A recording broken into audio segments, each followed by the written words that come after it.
Hi, and welcome to What You Need to Know. I am Sybil Wilkes. Welcome to this Monday. I don't know where you are, but it is a chilly, rainy, no, it's beyond chilly. It's a cold, rainy day here in the Dallas-Fort Worth area.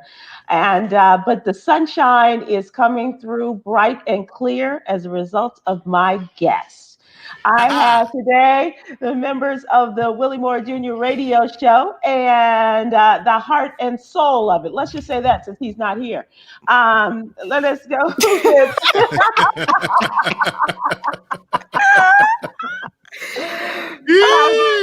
Sybil, no. No, We're yeah, gonna find him. no, You're not gonna no. get me in trouble. Say hello to my friends. You know them, you love them. As fans of the Willie Moore Jr. show, you know them and love them. Crystal Lee, how are you? I'm so excited to be here, Sybil. We've been waiting to have this moment together. Yes. And I'm just so excited to see your beautiful face. And, my producer is here, so I got to deal with him. But we're going to have a really good time. You Yes, know ma'am. what? Speaking of the producer of all producers, he really is. He is the man. He is Big Med. How are you, my friend? I am doing Chi-Town is in the building. First of all, let's just get that out of the way. Okay. Chi-Town, we here, and I'm doing excellent. I'm excited to be here. I'm excited to be on this wonderful platform of yours. Well, thank you very much. So we got the Chi and we got the D in the house. Yes. Okay. All right. Midwest. Okay. This is a very Midwest show today. Yes, but none of us are anywhere that we're from, though, right now. No, not Because at I'm all. in Baltimore. I'm in Atlanta. You're on the road, and Med, you are in your new home space in Atlanta. Yep. We're going to talk about the news and the issues of the day, but just to give folks a little bit of background, Med, you are known as a producer's producer. That has been your claim to fame, and we come from the same area in terms of radio. How'd you get started?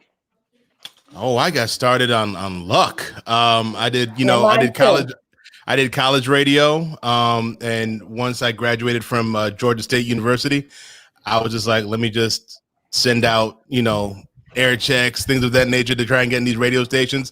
Funny thing is, I don't know if you know this, radio stations want people with experience. And I had close to none. So they were like, no. I'm like, so what the heck? How do you get experience without having a job? And so I was about to quit. I was about to quit, give up, and just go into like public relations, try to find, some public relations jobs. That's what I went to school for.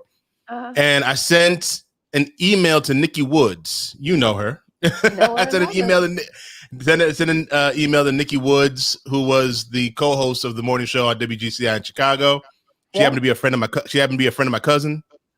I sent her an email saying, "Hey, I'm just looking for a gig. If there's anything, cool." We're talking about GCI. They're not going to hire me. You know what I'm saying? Come out of college. That's not going to happen. Next thing you know, she hit me back. Man, she hit me back and said, "Yeah, we just fired our board op. So I'm going to go ahead and pass your information along." So shout out to Naki, the beat man. I appreciate you getting fired. That's the homie. Oh, that's my guy. I really appreciate him. And Elroy Smith gave me a call 2 days later. Again, didn't even know who Elroy Smith was. Didn't know how big of a deal that was. R.C. Smith. Exactly. I'm saying give him his full name. Yes. And I didn't know how big of a deal that was. He called me. Next thing you know, we had 2 conversations, and he flew me up to Chicago for an interview and gave me the job on the spot. I was like, well, okay then. And that's how this whole roller coaster of a career has, been moving for the last 15 years. That's how we got started. Wow. We have our man of the hour, the titular head of the Willie Moore Jr. show. Bring him in here. Bring him on in.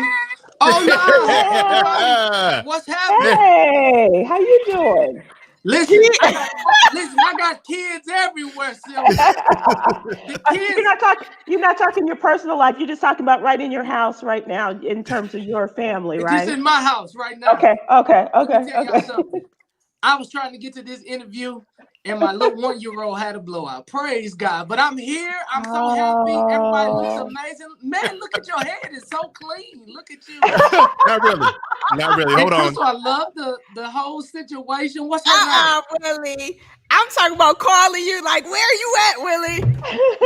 No, I'm here. I just, I had to get the babies out now. It's like the moment that you get ready. How's everybody doing working from home though? Like, is this very unique? I just seen somebody walk past you. I'm in Baltimore, so I'm in a museum. Okay. Well, you're in a museum right now. Okay. I'm in a museum. Yeah. Got it. So you're gonna Got see it. walking. I had questions about that too. I was like, is that a roommate? Okay. I was like, what's going on? Why does this random person keep on walking behind you? Tall, Sybil? Do I look tall? Oh, you look like about 6'7". Oh, don't do that. 6'2" on Twitter. 6'2" on Twitter. Praise God. Willie, so we was asking your folks about how they got started, and Med was telling me about Chicago and all of that. And Crystal, I know that you have done television, you've done radio and everything. How did you get your start? From Clark Atlanta? I majored in radio, TV, film at Clark. I actually started with labels. So I started working for Young Jeezy's label and then T.I.'s label. And somehow I got into radio somehow. And I was like, I kind of like this. See, there you go right there again. Like, I kind of like this, that's a stranger you don't know. We're just going to go with that. Okay. Never met him. Okay, sure. Wink, wink. And I just, I really fell in love with radio. I love this. I love connecting with people. And it has taken me from LA to back to Atlanta to TMZ to everywhere. And I think that these moments are the best. These moments are the ones I literally can't forget. And then moved back to Atlanta to do hip hop. Like I was on a hip hop station. And then I met that guy, Willie. And he was like, come be on my show. Oh. And the rest is history. and a great partnership was born because you guys do have there's sometimes it's just like an innate thing, just a feeling you get, right, Willie, about people that you blend with, you jive with. And so it is. And is that what happened with Crystal? You know what, when I seen her, I just knew like she hang on one second. I'm sorry to we have a lot of feedback, so, and it started with Willie. So, so Yolanda says either you need headphones or you need to turn down the volume. Me? Yes. Got you. Coming soon. Paul. Okay. He's always the bad kid. Always the bad kid. Crystal, you'll know this, and you know this now. It's always the ones whose names are in the jingle. I wish I would have met you 5 years ago. So you could have told me, like, this is how you deal with your host. Yeah. This is how you deal with your producer. Yes. And I would have been there, and I could have saved you I could have probably saved you inches of hair, a lot of heartache, a lot of frustration, but that is what it is. And so here we are. But that's okay. That's okay. You learn. Sometimes you have to learn on the job, on the fly. And so here you are. All right. We had good times though. All right. Okay. Is that bad? Is that bad? There, yeah. There we go. Yes. There it is. Yes. There it is. Yeah. Yes. We got it. Willie, tell me about meeting Crystal. The moment that I seen Crystal, of course, you can tell she's just full of life. I don't know, and not to make it too spiritual, because I understand that we have many different facets of people who have the opportunity to be on your show. But when I seen her, I knew that hip hop would give her a disservice. I think every leader should have a vision for the people in which they lead. From the moment that I met her, I knew that she would be an amazing entrepreneur. I knew that hip hop would pull her into a hole and remind her of her past versus letting the Lord propel her to her future. And so I never, ever in my life wanted to see that, but it had to be her decision. I mean, ultimately, when you're doing hip hop, there's a lot of money in that state. Of course, you think that's some money, but now, of course, she knows in what she's doing that, money's a lot different for her now. But I just knew that she was special, and I knew that she had the urban edge that we needed to give a new representation of what the kingdom looked like. And so I was so glad that she obliged and said, yes, I will be a part of the show. And then, of course, you got Big Med. He's from Schaumburg, Illinois. You know, he's the whitest black guy I got ever met in my life. But he's a good guy, right? And then I'm from the hood, you know, I'm from the neighborhood, St. Louis, Missouri. And so we just have this amazing chemistry. So we're able to create an atmosphere that allows people to be empowered, encouraged, and inspired in a very down-to-earth way. It really is dynamic. I think you guys do have great chemistry. And Crystal, did you feel that? Did you feel the change that was on the way after meeting Willie and talking to him? Honestly, so Willie had not been on the air that long, and I heard Willie in the car one day, and I heard him talking, and I heard this guy, his name is Chauncey, and he was doing like the trending topics, and Willie was singing a song, and I was like, they gotta get rid of him. Like, I gotta do this. No disrespect to Chauncey, but I was just like, shout out to Chauncey. I was just like, man, they need a woman on this be show. Nice to Chauncey. I got nothing but love for Chauncey. Man just said it. He was like, I'm so glad that such and such quit, because they, you know, made room for me. So I'm so glad that, you know, Chauncey made room for me to be a part of the show, because they needed a woman. Like they needed that female energy. And I knew instantly when we started. Meg came in and he was very straight up with me and was just like, look, this is what it is. Like, you don't get no red carpet here. And I was like, okay. And just had to let the folks know the truth. Right. The truth. Had to let them know. I'm not Willie. Like, I'm not giving you all that. And I was like, okay, well, fine. That's the Chicago. Might not be the Schaumburg in him, but that is the Chicago in him. Yeah, the Chicago, the Jamaican, everything. Yeah, all of that. Jamaican. He's a Jamaican. Yeah. He can't help it. And you know what? He works like a Jamaican because he is always so prepared. He is really one of the better producers I've ever worked with. And I just work with you guys twice a week, right? For like 5 minutes a week, 5 minutes a day. And Med is always on it. You know, he's like, so I got this audio. What do you need? We're coming on at this time. Here's the link for this. And just always just very prepared with the news stories. And we have great conversation while we're waiting to do it too. I mean, he's really on top of it. And really, you're underpaid. Can I just say that? And very much so. Go ahead, please say it again. But you're very fortunate, really, because not everybody has a team like. And Willie just left. Don't worry about it. Don't even worry about it. He'll be back. You have to understand. We work with him, and it happens. He had like 15 people at his house on his internet. It happens. It's okay. We're used to it at this time. We're so used to it. He be knocking the kids off the internet. They be like, oh God, he turns off everybody's internet so we can get a clean feed when we're working. It happens all the time. It is all good. So, man, hold on. So, real quick, Rosalind Watson. His name is AJ Joyner. Mr. AJ Joyner. Find him on Instagram. He's the guy who comes on today. He was asking about ghostwriters on our show today. Somebody talking about writing books and things of that nature. Rosalind Watson. I've seen her on here twice. Ghostwriter, AJ Joyner. Yes. There you go, Mr. AJ Joyner. Okay. There you go. Because in the Joyner crew, we have an AJ. He is a motor mogul, however. That is Tom's nephew, Albert Joyner Jr. So I just thought maybe that was the same. But this is no. Yeah, different Joyner. Different Joyner. Okay. Yes. Hey, welcome back.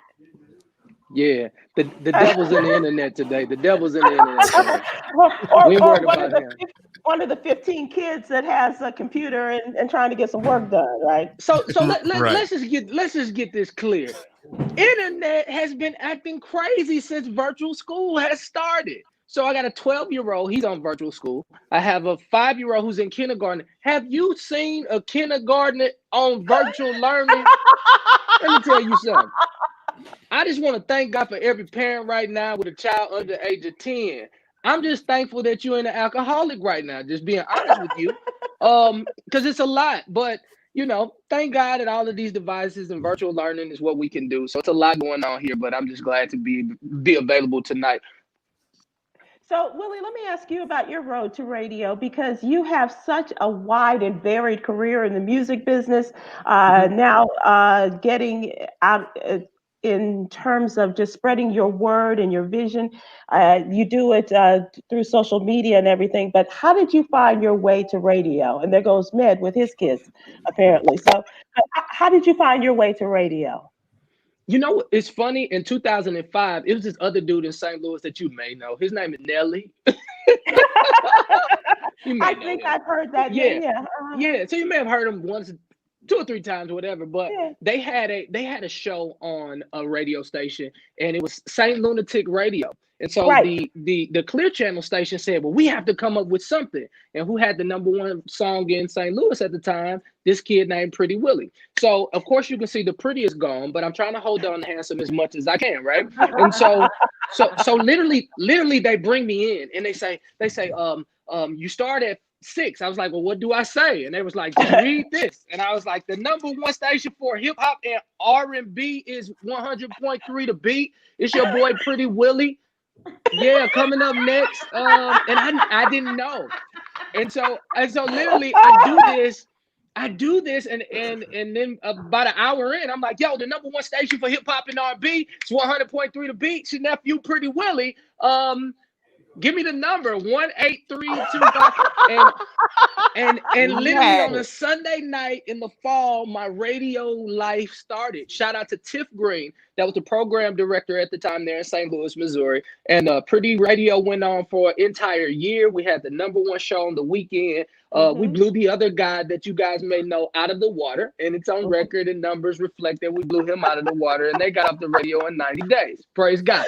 And so gave radio up for a while because I wanted to go do music, and I was blessed to publish a lot of music, do a lot of music, and man, I gave my life to the Lord. And a lot of people say that in a very spiritual way, but the truth is I was just drinking and smoking way too much in LA, and I decided to go to church one day, and I got more than I bargained for. And when I walked in, I realized that God loved me, not because I was so good, but because he was so good. And I began to really just start read a lot more. And I started to transition my life. I started doing these amazing videos online, and millions of people began to watch, and they started to go viral. And then I started to serve Tom Joyner on his cruises with you guys, and I met you guys. And so when the opportunity presented itself for an opportunity on radio, they remembered the little guy who served on the boat. They remembered the little guy who would always get on video for them. They remember the guy who would be humble and hungry at the same time. And so when I got the opportunity to audition, my main focus was to make sure that I inspired people. And if we got an opportunity, we got it. And if not, hopefully I get 1,000 people to follow me on Instagram, on radio, right? I was like, follow me. We need to hit a night with 1,000 new people in our ecosystem. And when they came and they said, we want to offer you a job, it was my first job that I ever had. Like, I never had a 9-to-5 job. I didn't know how it worked.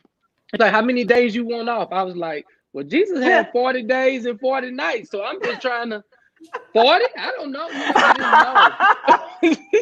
So, but it's been an amazing journey.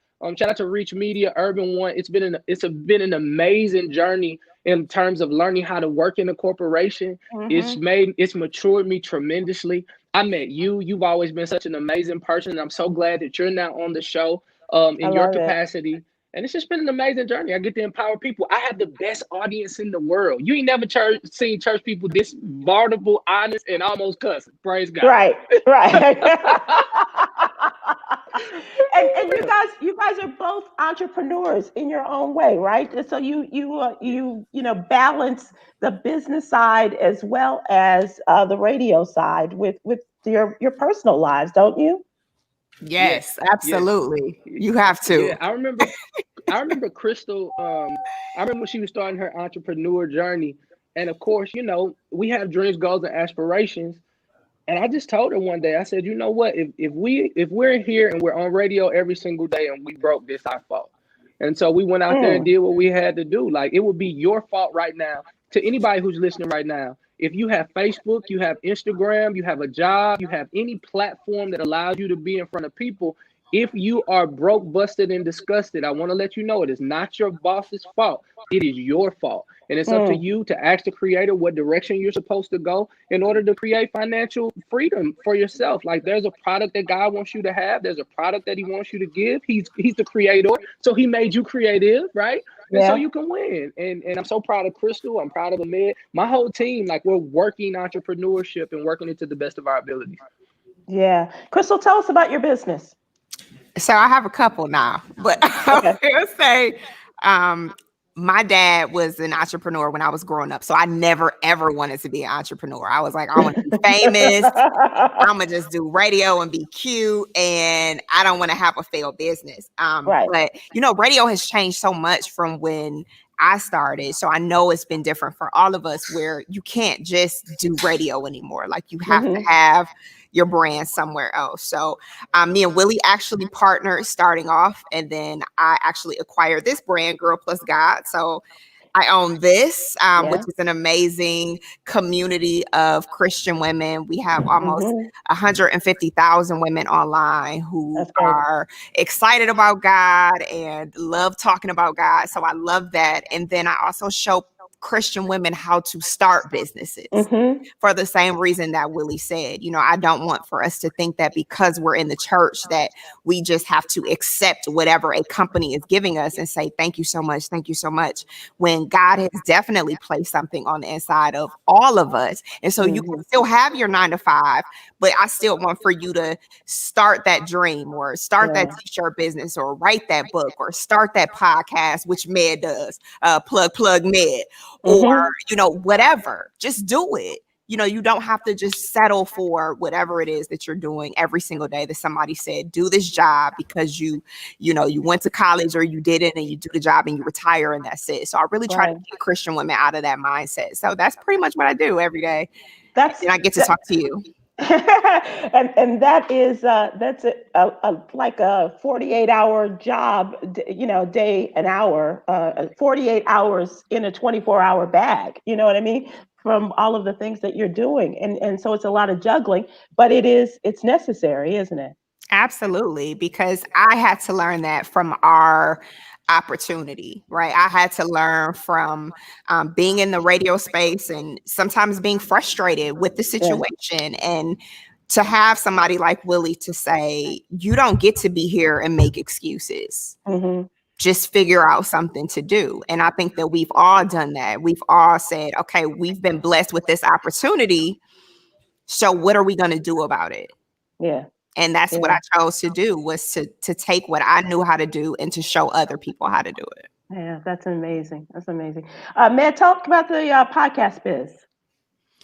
Well, yeah. So what I do is insult people when it comes to their podcast. If you have a podcast, want to, do a podcast, come to me and I try to get you going in the right direction. From equipment to show ideas, things of that nature. Being a producer of radio for the last 15 years, I have an idea of what, this podcasting of putting a show together is like. Hello, dude with the mask on. At least he had the mask on. I gotta shout out to the man in the mask. Thank you. He had a mask on. He had a mask on. Right. But like everybody's saying, we're in a time right now where we all need to have, other opportunities to make things happen. And for anybody that's out there, because a lot of the things that I hear about podcasting is like, man, there's so many podcasts out there. Everyone has a podcast.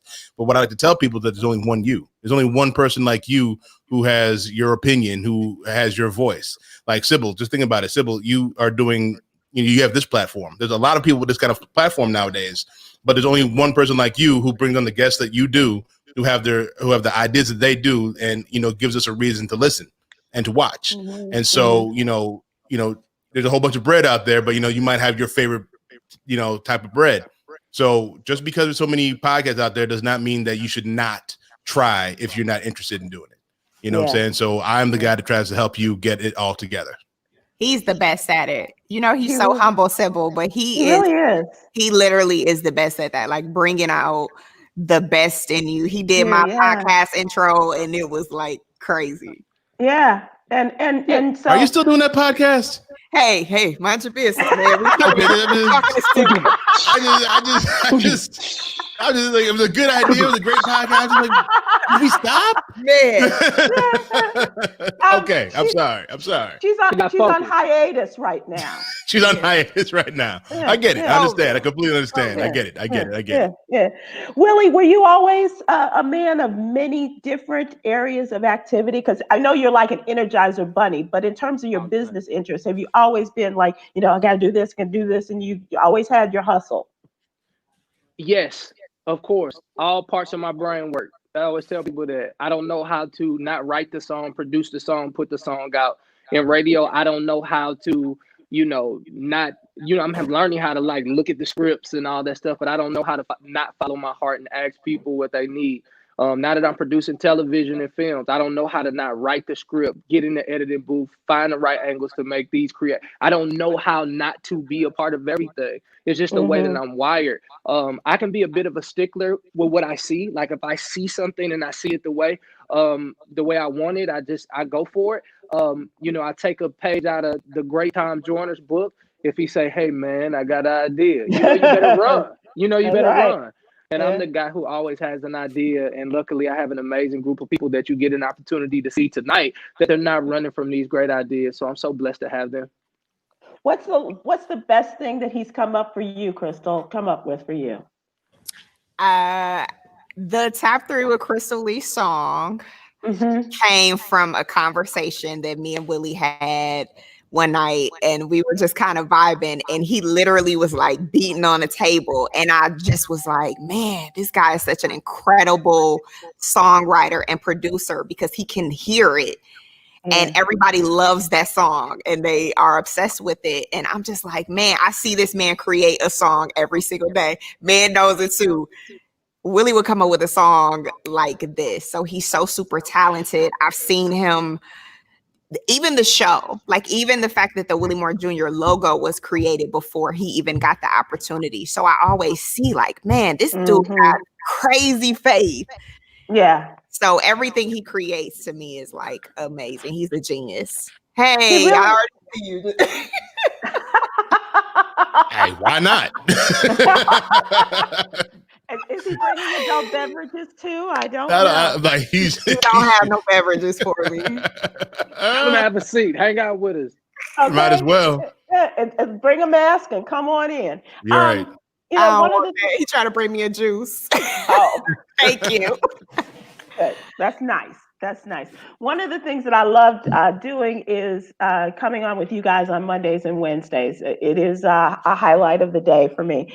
And talking news. And one of the things that I'm very conscientious about is finding some good in the world when I talk to Crystal Lee, because I feel so bad with all of the things that we talk about. We talk about the man in the White House. We talk about coronavirus. We talk about police brutality. And then poor Crystal, by the time we get to the end of it, she's like, is there anything? Is there any good, some highlight, some happiness? And so I really try to bring that, especially on Mondays and Wednesdays. And so today we did have the story of a 92-year-old woman and her travel from Detroit, from Chicago, actually from Illinois, to Detroit so she could make her vote and make her choices in this upcoming election. And so I just want you to know that I am very cognizant of the fact that everything is a bit of a downer right now. But I love the spirituality, and I love the camaraderie that you all have also. That brings a lot of joy to me. So as we do talk these serious topics, I do hope that you will understand that I'm just the messenger. You just doing the job, Sybil. And I have to say this. I have to say this. You are literally like the most professional person to work with. I will look at what we're going to talk about for the day, and I might want to change my mind on everything. Yeah. And Sybil is always ready, and you never say anything. You'll never be like, girl, I just put all these stories together. I'm not changing that. You always have a new story ready. You're always like, yeah, of course. And I just love working with you. I love that you bring us the news, and we know that this is just kind of what it is right now, but sometimes it does suck because it's like, oh my God, I'm so excited to talk to you, and then it'd be like, okay. That's what you got, huh? All right. So let's talk a good story, because you guys are in a state where there are some exciting races going on. In the wake of the whole gubernatorial race, and wondering what was going to happen after that whole debacle with the governor and Stacey Abrams and what have you. But you guys are in the midst of I think, some exciting Senate races, especially. But there's some other races that you may want to talk about. But as far as the two, and this is the other thing that's very unusual, both seats are open. Both seats will, one is up for re-election, and now this is the filling out the term of the former senator. So do you guys have any thoughts on how that's going? Or because like Raphael Warnock could really make history if he does get over this hump with 20 other competitors in the Senate, which is the crazy thing. Yeah. That ballot is full. I literally was like, okay, everybody is on here, but I'm excited to see if he wins. And they're spending a lot of money because you see him, you see John Ossoff, and I'm really excited to see if we can pull this off. Yeah. Right. Yeah. Big Meta producer. Big Meta producer. Yeah. Let me give you your intro real quick, if you don't mind, please. Okay, no problem. Go right ahead. I got you. No, I got you. So funny thing is that my cousin, Negro News Network. The Negro News Network. Let's go, man. So here's the funny thing about this whole situation is that Warnock got on my radar because of you, Sybil. So I actually went and voted on Saturday, right? And I'm looking at this sheet of 20, and I'm just like, Warnock, where the heck is this Warnock dude? You know what I'm saying? Right. And I was just like, oh, found him. And then my wife, she was like right in the next booth. She's like, who are these people? I'm like, man, just vote for Warnock. He in the league. Go ahead and just vote for Warnock right now. Just vote for Warnock. She's like, is he going to win though? I'm like, man, I don't know, but he in the league. Let's go. Let's stop playing these games. And Loeffler got to go. That's all I know. Loeffler got to go. So no, we voted on Saturday, and the funny thing is that my cousin hit me up after I posted a picture of me that I voted. She's like, I remember you when I told you years ago to go vote in Georgia, and you said my vote doesn't matter. It doesn't count. I'm like, that was about 15 years ago. You're right. I said that because back in that time, Georgia was a blood red state. It was like. Yeah. And I wasn't at the time, I wasn't thinking about local elections or things of that nature. I just knew that it doesn't matter where I vote, it's going to be a Republican. So my vote in my mind did not matter. Older now, wiser now. Wiser. A little bit more mature. Yeah. And I'm like, okay, so there's other things to this. There's other things to this. And yeah, just a little bit. Other things to this other than I just said a little bit than just the presidential election. You got to look at who's representing you in your local elections. That's what's so important about this, especially right now with this virus. Like the way that we've seen the local governments and the state governments show up. I'm like, we gotta get some of these folks up out of here, especially. I'll give this to Trump. If it wasn't for Trump, I don't think people would really understand how important the local government is, because he's made sure to blame the local government for everything that go right. And you're like sitting there like, why did you do that? With the local government, the governors, got to talk to them. Yeah. And I'm just like, really? I'm just like, oh, okay. So yeah, that's the thing that you have to really understand is how important that local government, how much the local government basically deals with your everyday life. You know what I'm saying? The president and and the senators, that's great and everything like that. But what they do does not affect your day-to-day life like these local elections do. And these judges and these people who can put you in jail for 20 years when they're putting white people in jail for five minutes. You know what I'm saying? Yeah. So you just gotta make sure you're voting. Definitely. Just in terms of you guys having the horrific shooting of Rashard Brooks, right? And thinking about how that DA, how his movements would have been different if it had been somebody else in that position, right? Because Paul Howard, I believe Paul Howard is the DA that brought those charges against the policeman, could have been completely different had somebody else. Different.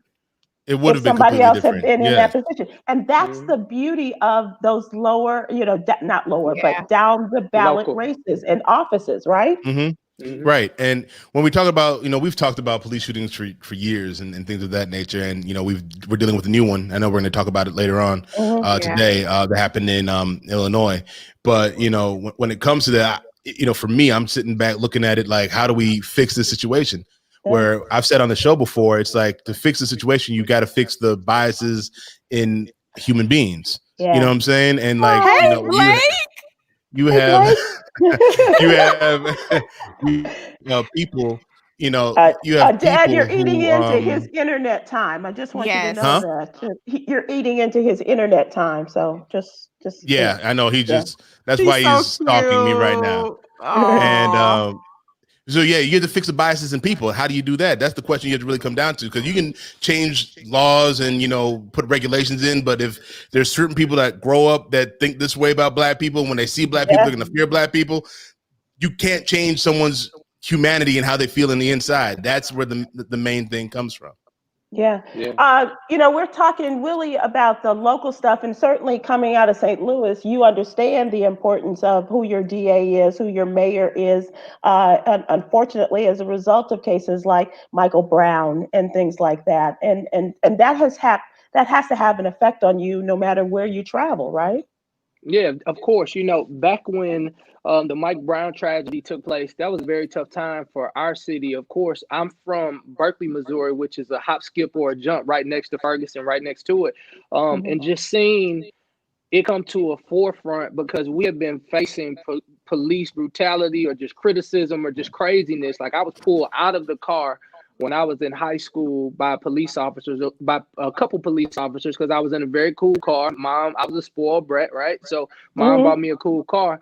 So I think they thought I had drugs or something, but I was like, wait, time out. These are biker shorts. I'm a track runner. You can't sell drugs in tights. It just don't work like that, right?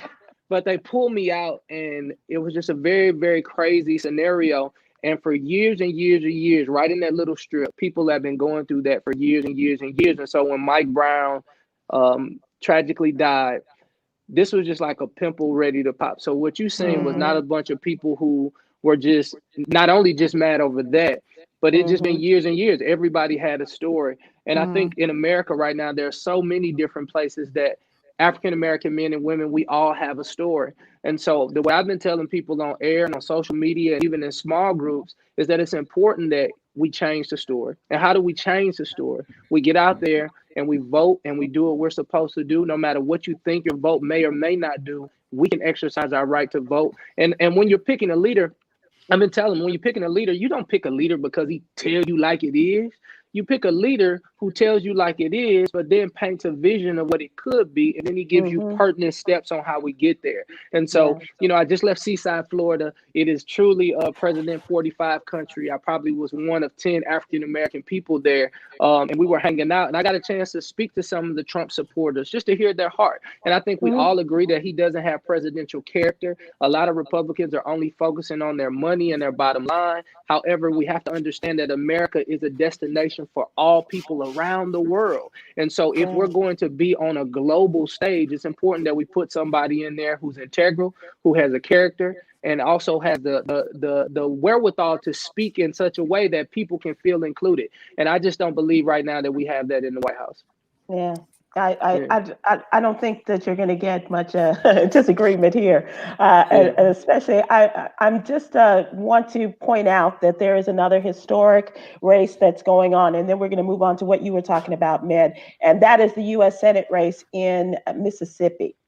A Black man came within 7 percentage points of becoming the next senator from the state of Mississippi just a couple of years ago in a special election. He's back. Mike Espy is a former congressman. He's a former agriculture secretary for the Clinton administration for Bill Clinton, and he has been active and stayed involved in his state. And so now he is going up against Cindy Hyde-Smith again, and is doing very well. Is getting the support that he deserved to have a couple of years ago, but is getting it again from a couple of people you may have heard of, Stacey Abrams, Cory Booker, as well as a guy that used to live in Washington, D.C. In a big house known as Barack Obama. And so a lot of folks are giving him some love and some money. Yes. And that's really important. Yes. Exactly. Yes. So I'm so happy just about that. So listen, if you're in Mississippi and you watch it, make sure that you support him. He's a Yazoo City boy. You know, I went to the University of Mississippi. We are all excited about Mike Espy, a man of integrity who works really, really hard. And at the end of the day, I just believe he has everybody's best interest at heart. So make sure, and I don't really like support a whole lot of candidates like that, but I just let you know, like, he is really a great guy. I had the esteemed privilege of meeting him twice. So yeah, and Yazoo City is something important to me. That's where my grandparents met. My grandfather went down to Tougaloo and met a girl from Yazoo City, and so that's how I that's came to cool. be. Well, my mom came to be, and then me. So Yeah. generation. Well, thank God for Yazoo City. Amen, Yes, brother. Lord. Amen. Yes. So, man, this is something that is it's universal, unfortunately, but it is something that is close to us because as Illinoisans, this is another tragic police shooting in the state of Illinois. This time in Waukegan, which is like 20 miles from Kenosha, which is Right. where Jacob Blake was shot this summer. Right. And now we have not just a shooting. Two shootings and one resulted in the murder, the death of a young Black man by the name of Marcellus Stinnett. He was 19, sitting in the car with his girlfriend. Cops came up in front of her mama's house.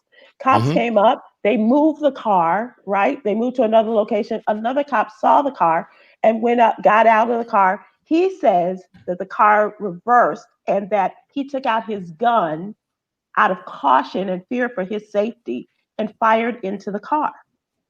He killed Marcellus and he severely injured the young woman who was driving the car. She's 20 years old. She's still in the hospital with wounds to her hand and her stomach.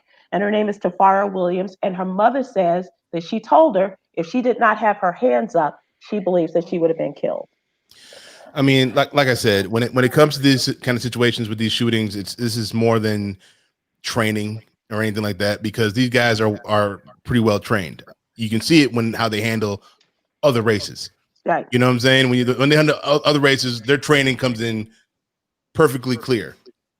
When it comes to African Americans, though, I just feel like I said before, you can do all the training you want. You can talk about, all the,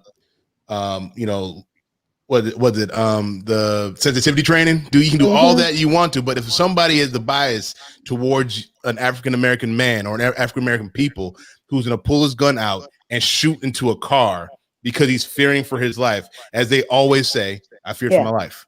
You know what I'm saying? That's the ultimate cop out. Yep. I feared for my life. Yep. And to do that it's ridiculous. And I don't know what the answer is. The police unions, I think, are the biggest gang in this country. Yes. I believe that, when you have these police unions being as powerful as they are and having as much control as they do, and where somebody can murder somebody and that police union protects them, where you have that blue wall of silence where police officers can't speak on anything that other bad cops are doing. When you have the good cops trying to handle these situations, they have no power to do it. And so when you have those issues and those walls in front of you, I don't know how you break that down, how you fix these situations. You have a man, this young man in Waukegan getting shot and killed in his car. We've seen it. We've seen video of this happen, with Philando Castile in Minnesota. Yeah. What was he doing? You know what I'm saying? But the police officers didn't say I feared for my life because I didn't know what he was reaching for. He told you what he was reaching for. He told you he had a gun. And he was and you still shot him. And you told him to reach and you reached. Look, I've told this story many, many times before where I've been in a situation where I've had 9 cops with guns on me and there was a gun in my car. And they knew there was a gun in my car. And I didn't think I was gonna make it out of there because I was like, we're literally surrounded. Like, I was like, what is going on? You know what I'm saying? And when the cop came up to my window with the gun in my face, I literally, he told me to get out the car. I'm like, well, I'm gonna have to move my hand to do so. And he told me to, get out the car. I'm like, no, you open the door. And then I asked for permission to move every single part of my body so I can get out of there alive. Because you don't know who you're dealing with. You don't know if they're afraid of you. They know there's a gun in my car. You know what I'm saying? And the gun belonged to a police officer who was a friend of mine who was off duty, who had a gun on him, and somebody saw it. Schomburg, you got guns? I don't have no gun. It was not my gun. It was not my gun. What am I gonna go? No, not at all. Yeah, No, I not was at all. about We to don't. say, I You didn't know, see you as the gun guy. no. I wasn't a gun guy. My friend was a cop. He had his Got gun, it. and Okay. thankfully enough, when he got pulled out the car, he showed his badge, and it was Okay. all taken care of. But for those 5 minutes when they were closing in on us, I was like, I don't know what they about to do. Yeah, that's So right. it's like it's that fear that we do have when we get pulled over by cops. It's like, who am I getting right now? Who's coming up to this window? Who am I about to deal with, and things of that nature. That's right. That's absolutely right. And just looking at the video today of Offset, right, with his cousin, and the cops coming up because they were in the middle of Offset of Migos, who is Cardi B's kind of ex, but not really. So she still calls him I her think they husband. back together. Oh, okay. So. Oh no, they're together. Yeah. He bought her a That's car. sweet. Yeah, He they bought her back a car, together. right? He bought her a Right. car. Yeah. He bought her a car. Yeah. What's he supposed to do? That's what she said. What am I supposed to do? He bought me a car. What am I supposed to do? But she's secure in her dysfunction. She said, "This is what we She are." does. She is. I'll give her that. She What is. we are. Okay. So they drove through these Trump supporters, and people got upset. He was in the car with Cardi's cousin, and the cousin had a gun, and the cops stopped them. And so they're trying to pull him out of the car. He said, "You can't open the car door." And they're like, "Yeah, we can." And so it all ended up that they were filming it, taping it, and it happened that they pulled the cousin out. He I think he was cited for having a weapon, but I'm not really sure what the outcome of that was. But Cardi got a hold of. She saw the video as it was being produced right there, and went down and and straightened it out in her own Cardi B way. But that's just such craziness these days that you just never know. I mean, I don't care who you are. He's like, "I'm Offset. I'm from Migos." And the cop, Right. he's like, "Dude, I have no idea." No You're idea. still black. No matter how much money you have, no matter how famous you are. You're black with dreads and It's tattoos. black. That's Yeah. You like check. You obviously a criminal. Yeah. That's how they think. Exactly. It's Exactly crazy. right. It's I mean, crazy. it is, and so we have to think in terms of like we were talking about the election for next week, and who is going to be in these offices, whether it is the mayor's office if you're voting for the mayor this time around, or if you have a city controller, or however that works, who you elect and who makes the decision regarding the police captains, the police superintendents, the chiefs of police. And so this all makes a difference in how we vote. And so this brings me to my invitation to all of you for next Tuesday. I'm not sure how you're going to be spending your off hours, but we are going here at What You Need to Know. My friends and I are going to be going out and doing different events in terms of getting people to the polls, whether we're taking them or whether we're taking them water or some food or something to help them as they are waiting in line, because even though we've had 60 million people vote, there's still millions more who are waiting till election day. So if you guys would indulge me and think about this, if you are going to do something on Tuesday to help people get to the polls, or to once you get to the polls, if you're going to go out there and entertain and sing a song, Willie, or pass along a prayer, or give out Girl Plus God t-shirts or something. But if you do, if you would come on with me and we could do an Instagram live to people around the world and know what we're doing in on this very important day, which is the end of this election season. So if you all would consider that, I would be very grateful to I have love you that. be part of that. So the last election, me and Willie were kind of out making people show us their sticker. Like we had a whole song, like show us your sticker and you get something in return. So we have to bring the song back out, Willie. I love that. I absolutely love that. So if you would, and I just want to end with the story that we talked about earlier, and this is the 94-year-old woman, and just give a shout out to her. Her name is Mrs. Mildred Madison. Got her boy up in Illinois and traveled 600 miles back and forth from Illinois to Detroit so she could place her vote, and then they drove 300 miles back. That There's is nothing like a Detroit woman, Wow. I tell you that. come on now. Let her. Come on, talk I just that have a talk. question. Man, I just have a question about this. It's just Come on, why are man. we this- why are we driving? Why don't we just she you didn't get move? an absentee. Did you miss the story? I know. I heard the story, but like I moved and I vote now in Georgia. Like what are we doing? Why are we still voting in Detroit? Now she moved to Illinois because of some illness, right? Okay. And so she had applied for her absentee ballot. The ballot had not come, and she knows that there's some things Got it. going on. And Got so it. she said, "Come on, baby boy, let's go." We got to And go. he drove his mom as a Did good you son not listen would. to the show today, man? I did listen to the show today. I was there for the whole He thing. But still my had thing questions. is, I just have questions because I see a lot of people do it. Like absentee ballots and everything like that, and they've lived in a state for like 15 years. I'm like, well, how are we still doing absentee ballots and 15 years later? I mean, what is your driver's? I'm like, our driver's license ain't changed. Nothing. We just out here. So when License plate. so she fell ill Mhm. in September. Then the Mhm. pandemic came, and so she stayed there in Illinois. And Got it. then when she applied for her ballot, the ballot hadn't arrived, and so she got her son up to drive her. I'm glad she did it. And he knew the son had no choice in the matter. Exactly. Absolutely no Exactly. choice. That boy couldn't say nothing. That boy couldn't say nothing. Mom, I had to go to work. No, you don't. Call off.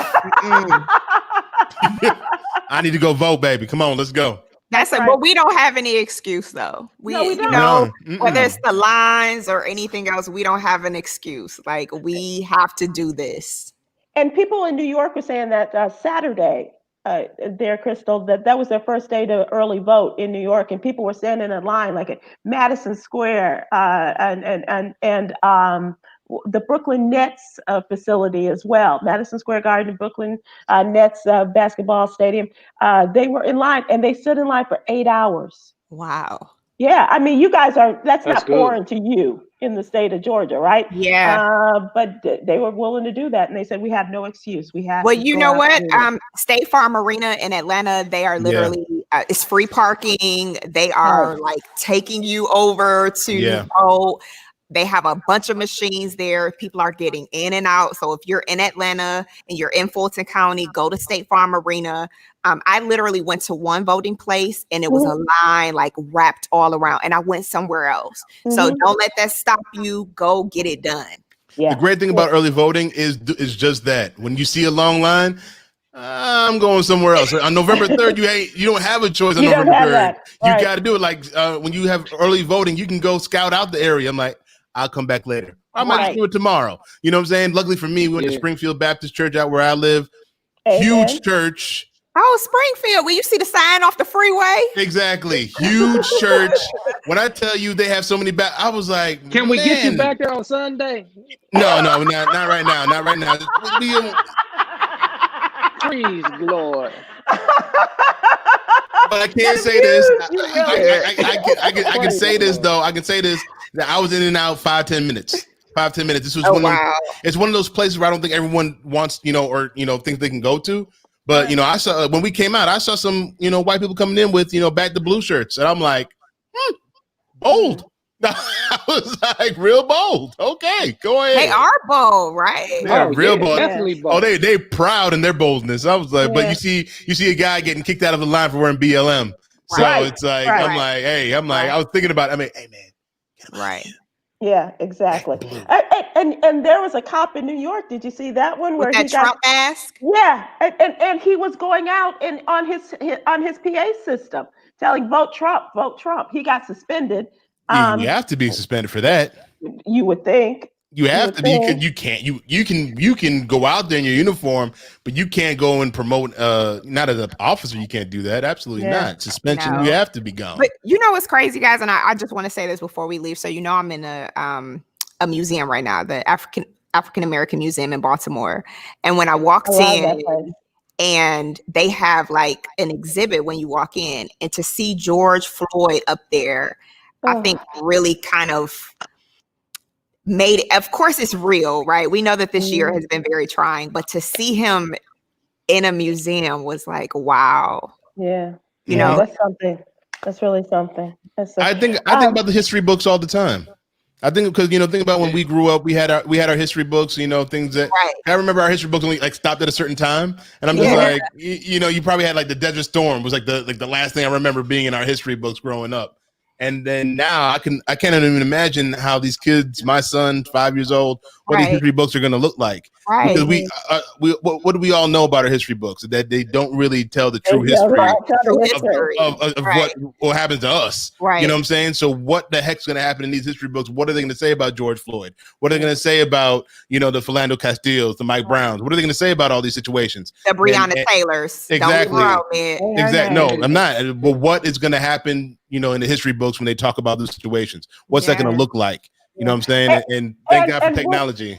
When we have politicians who will want those books in our schools. Right. Well, that's something else to think about because they want to take all that out. You know? Trump said he doesn't like anything that makes us look bad. He don't want anything to make America look bad.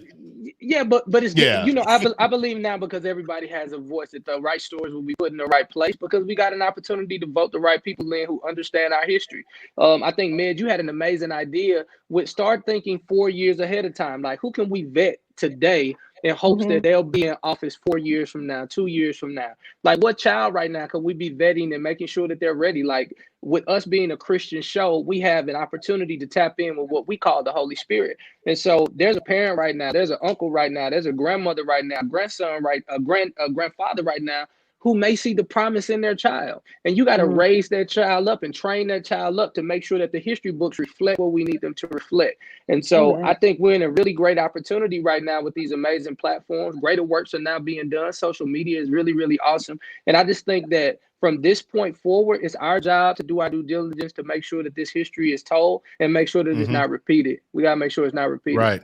Amen. Yeah. On that word, I'm going to let you guys go. I'm going to tell folks what we have to for tomorrow. But before we go, how can people find you guys? Top 3 Crystal Lee. You can follow me at I am Crystal Lee. It's KRYSTAL, another LEE. You can also follow me at Girl Plus spelled out God, and then it's an underscore. Okay. All right. At Big Med, like right here. BIGMED at that name right there, or at Mind of Med Pod. Mind of Med. Look at Pod. that. Look at that. Beautiful. Yes. Beautiful. Good investment. And really great. Willie Moore Jr.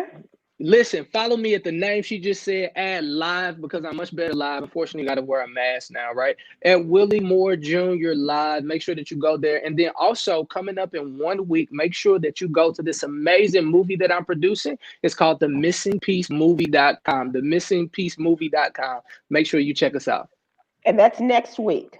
Yeah, next week, the Missing Piece movie, the trailer's going to come out. I'm nervous. Oh, the trailer's coming out. Okay, cool. I'm about to say, I was going to say, the trailer is coming next week. Okay. Yeah, hopefully, pray for me, Sybil. Oh, always. I'm sensitive about my ish. Hey,